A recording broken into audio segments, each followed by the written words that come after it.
Back on the Cummins 6.7 with the front main oil leak. Just showed you how to get to this point, how to get the pulley off and everything. So I'm going to go ahead and remove the fan hub.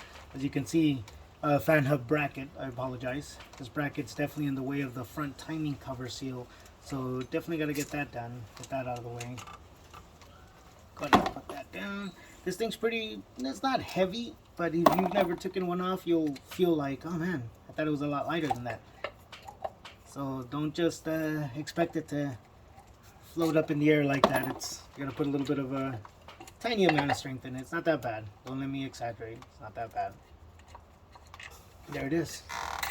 That's it right there. Go ahead and put it down. That's it. Okay, so from here forward, pretty much the only thing that's gonna need to get done is I need to go ahead and start removing the timing cover. So the next step is going to be getting this power steering pump out of the way, because as you can see, it's never easy. There's two bolts right there that gotta come off. So let me go ahead and get to that, and I'll show you how to get that done. All right, see you in a bit.